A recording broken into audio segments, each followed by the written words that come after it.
Bonjour à tous, j'espère que tout le monde va bien. Je vais continuer l'étude du catéchisme de Spirago. On était rendu à étudier le 5e commandement de Dieu. On avait vu que beaucoup de femmes et de personnes, d'hommes illustres tels que Saint Paul, Saint Grégoire le Grand et Saint Basile et bien d'autres avaient une santé chétive. Mais la tempérance développa leur force, au point de les rendre capables d'une activité extraordinaire. Donc on continue à parler de la santé du 5e commandement. Donc commençons avec un signe de croix. Au nom du Père, du Fils et du Saint-Esprit. Amen. Il faut en outre avoir de l'ordre dans les repas, dans le lever et le coucher, et dans le travail, etc. Ça prend de 6 à 8 heures de sommeil par jour, qui suffisent habituellement pour un tempérament sain. Maintenez l'ordre et l'ordre vous maintiendra, disait Saint Augustin. Ne restez jamais sans travail. Le travail ne sert pas seulement à gagner le pain quotidien, il conserve aussi la santé, en favorisant le fonctionnement régulier de l'organisme, en aiguisant l'appétit, etc. Le sang se corrompt par l'oisiveté, comme l'eau par l'immobilité. Toutefois, le travail ne doit pas excéder nos forces. Une fleur arrosée modérément croît mieux. Noyée d'eau, elle périra. De même, un travail modéré entretient la santé.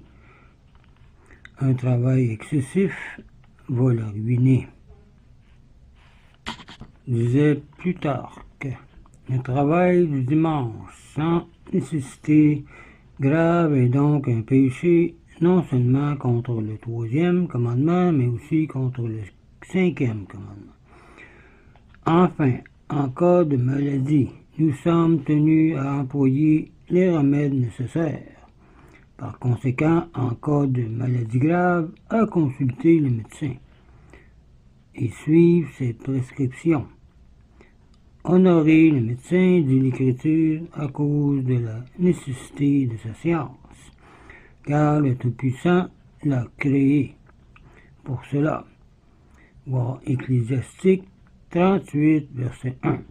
Le Très-Haut a fait germer le remède de la terre, et la personne sage ne les repousse pas.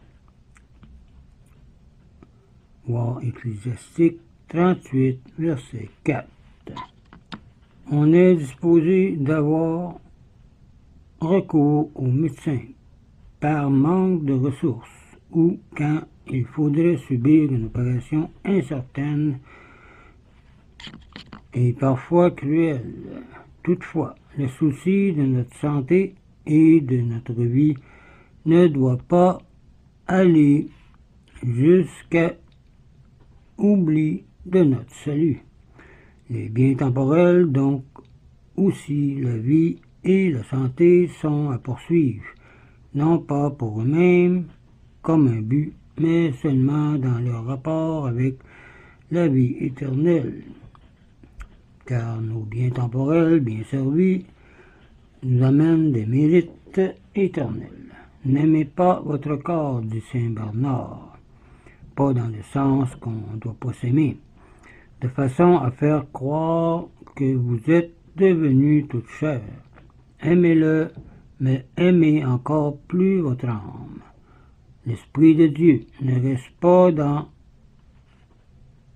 un homme ou une femme qui est devenu toute chair, disait Genèse 6, verset 3, c'est-à-dire qui n'a que des sentiments humains ou charnels. L'amour des choses de la chair est une mort. Il est l'ennemi de Dieu, disait Romains 8, verset 6 et 7. Plus le corps est flatté et orné, plus l'âme est négligée et ruinée, dit saint Augustin. Aussi le Christ nous exhorte-t-il à ne pas exagérer nos soucis pour la nourriture et les vêtements, car le Père Céleste sait que nous en avons besoin et aura beaucoup plus soin de nous, hommes, que des fleurs des champs, qu'il revêt de leur couleur, des oiseaux du ciel qu'il nourrit, quoique ne travaillent pas. Voir Saint Matthieu 6, verset 25. Il s'occupe beaucoup plus de nous que des fleurs des champs. Point 3. Nous sommes tenus d'éviter aussi tout ce qui pourrait nuire à notre santé ou nous enlever la vie. On pêche donc en s'exposant présomptueusement à un danger de mort, en nuisant à sa santé ou en se tuant ou se suicidant. Premièrement, ceux-là s'exposent criminellement au danger de mort qui donnent des spectacles périlleux ou qui sont imprudents.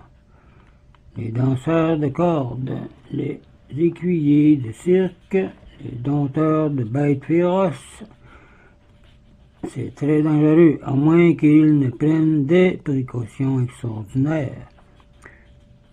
Vivent dans un état de péché assez grave, car ils peuvent perdre la vie. Ces métiers sont donc immoraux et condamnables. La plupart de ces forains sont peu religieux, et beaucoup d'entre eux ont déjà payé leur témérité de leur vie. On peut pécher gravement par témérité dans les exercices de gymnastique et de sport, si on en fait trop, que d'excursionnistes aéronautes trop audacieux ont eu des accidents mortels. Les combats de taureaux, qui sont le plaisir national de certains pays et qui devraient plutôt être nommé le vice national de l'Espagne, ont déjà coûté la vie à des milliers de personnes. Les spectateurs qui regardent ça ne sont-ils pas au moins aussi coupables que les acteurs? L'imprudence aussi est un péché. Beaucoup de gens ont été écrasés par un train de chemin de fer parce que, malgré son approche, ils ont encore voulu traverser la voie. D'autres ont été frappés par la foudre parce que, pendant un orage, ils se sont réfugiés sous un arbre ou placés à une fenêtre ouverte ou touchés du métal, malgré les avertissements de l'expérience et de la science.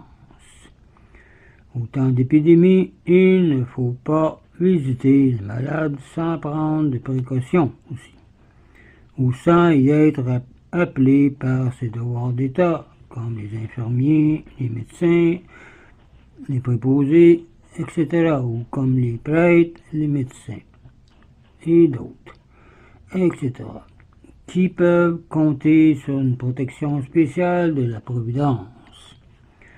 On est coupable aussi de négliger certaines règles, certaines précautions, par exemple en prenant des bains trop froids ou trop chauds.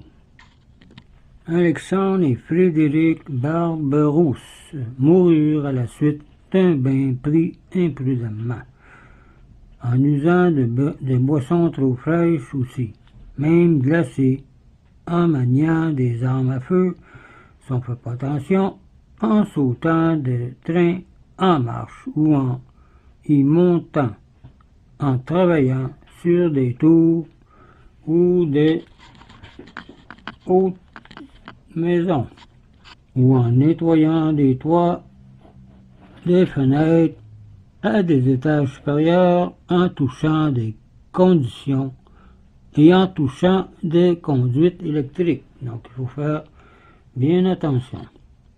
Il y a des enfants aussi mal élevés qui s'accrochent à l'arrière des voitures et qui souvent payent de leur vie cette mauvaise et coupable habitude. C'est une folie et un crime de parier qu'on engloutira telle ou telle quantité notable d'aliments ou de boissons. Il faut donc être prudent et réfléchi et ne jamais exposer sa vie témérairement. Donc, on va arrêter ici pour cette vidéo. On continuera dans la prochaine en parlant encore de la santé. Et on parlera au point 2, on nuit d'une manière coupable à sa santé par l'excès de plaisir, par certains abus dans le vêtement, par l'usage immodéré de certains aliments ou boissons anti-hygiéniques. Donc, je vous laisse là-dessus, je vous dis au revoir et union prière.